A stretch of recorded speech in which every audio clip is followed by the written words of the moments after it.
The Troll, written by Julia Donaldson, illustrated by David Roberts.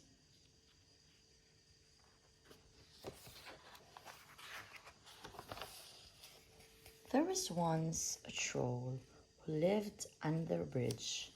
That's where trolls are supposed to live. Meanwhile, far out at sea, there were some pirates who lived in a ship. That's where pirates are supposed to live.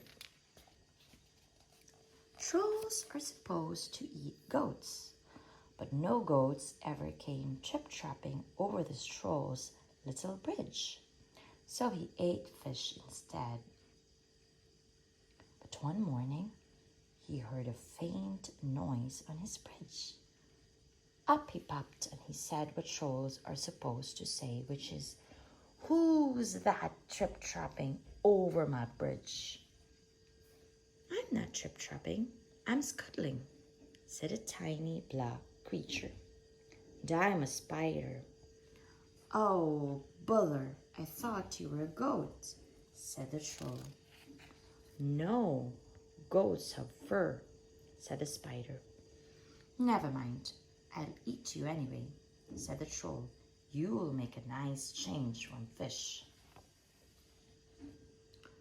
"Oh, please don't eat me," said the spider. "Why don't you go further down the river to the next bridge? It's a much better bridge for goats." "All right then," said the troll. So he packed up his frying pan and his cookery book, and off he strode. Pirates are supposed to dig for treasure, and these pirates had a treasure map with a rhyme on it. Between the palm tree and the rocks, 6 feet deep, lies a treasure box. They sailed and they sailed until they reached an island. "This is the spot," said Handkerchief. "Start digging." The pirates dug and dug, but all that they found was a grumpy mole. "Must be the wrong island," they said. All that digging made them hungry. It was Ben Buckle's turn to do the cooking. He cooked fish pie. "It's soggy," said Percy Patch. "It's slimy," said Peg Polka Dot. "When we find the gold, we can buy a decent cookery book," said Handkerchief. And they set sail again. The troll was sitting under his new middling-sized bridge, reading his cookery book. Suddenly, he heard a sound above his head. Up he popped. "Who's that trip-trapping over my bridge?" he roared. "I'm not trip-trapping, I'm pattering," said a furry creature, "and I'm a mouse." "Oh, bother, I thought you were a goat," said the troll. "No, goats have longer ears," said the mouse. "Never mind, I'll eat you anyway," said the troll. "I'm getting sick of fish." "Oh, please don't eat me," said the mouse. "Why don't you go down to the next bridge? There are goats trip-trapping over that one all the time." "Very well," said the troll, and he packed up his things again, and off he strode. Meanwhile, the pirates had discovered another island. They dug and they dug, but all that they found was a rusty old bucket with a crab in it. "It's the wrong island again," they said. That night, Percy Patch did the cooking. He cooked fish soup. "It's bony," said Ben Buckle. "It's briny," said Peg Polka Dot. If we could find the gold, we could pay for a proper cook," said Handkerchief. The troll was frying fish under his new big bridge when he heard a sound above his head. Up he popped. "Who's that trip-trapping over my bridge?" he bellowed. "I'm not trip-trapping, I'm lopping," said a creature with long ears, "and I'm a rabbit." "Oh, bother, I thought you were a goat," said the troll. "No, goats have hoofs," said the rabbit. "Never mind, I'll eat you anyway," said the troll. "Anything's better than fish." "Oh, please don't eat me," said the rabbit. "Why don't you walk down to the next bridge? There are herds of goats trip-trapping over that one." "Are you sure?" asked the troll. Once again, he packed up and off he strode.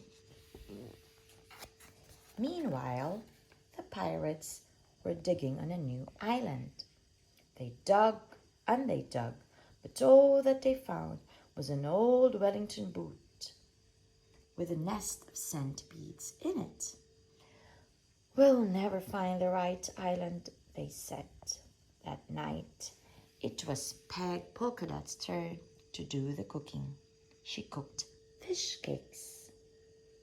"They're sandy," said Percy Patch. "They're sticky," said Ben Buckle. Hank Chief said nothing.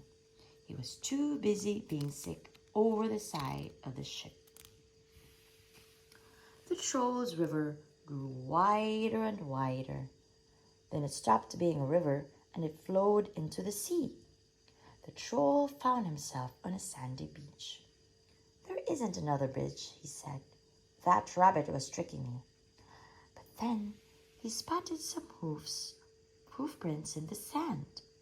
"A goat at last!" he cried. He looked around, but he couldn't see any goats. They led him to a spot between a tall palm tree and two big rocks. "I know," he thought. "I'll dig a pit. Then tomorrow the goat will fall into it and I can eat it." The troll dug and dug with his frying pan. Just when he thought the hole was deep enough, the pan hit something hard. It was a great big chest. "Perfect," said the troll. "I can hide in here, keep warm. Then when the goat falls into the hole, I'll open the lid and pop up." He lifted the lid. The chest was full of round gold things.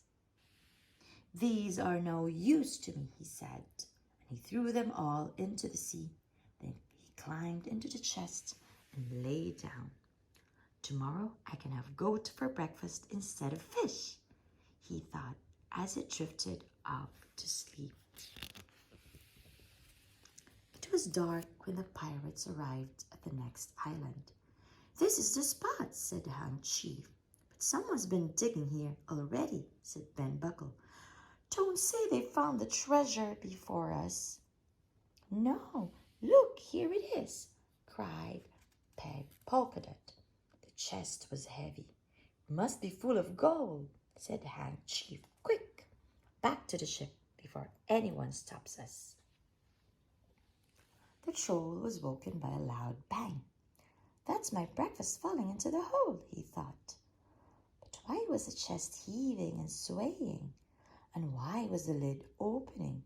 Surely goats couldn't open lids. The lid opened wide. Staring down at the troll were 4 angry pirates. "Where's the gold?" shouted Hank Chief. I threw it into the sea," said the troll. The plank, yelled Ben Buckle and Percy Patch. "Make him walk the plank." The next second, the pirates were pushing him into it. "Who's that trip-trapping over my plank?" jeered Hank Chief. I'm not trip-trapping, I'm shuffling," said the troll in a very small voice. "And I'm a troll." He reached the end of the plank. His knees were knocking. "Jump!" yelled the pirates. But just then, Peg Polkadot came running up. "Wait," she cried. "I found something else inside the chest." In one hand, she held the troll's frying pan. In the other hand, she held his cookery book. "Stop!" called Hank Chief. He looked at the troll in a new way. "Can you cook?" he asked. "Yes," said the troll. "And yes," shouted the pirates. "Then you can stay," Hank Chief said. "Thank you," said the troll, and he shuffled back along the plank. "When shall I start?" "Now," said Hank. The pirates showed the troll the ship's kitchen. The troll grinned. He turned to his favorite page in his cookery book. "Shall I make us a nice goat stew?" he asked. "Goat? Goat? But pirates don't eat goat," said Hank Chief. "You want what pirates are supposed to eat." "And what's that?" asked the troll.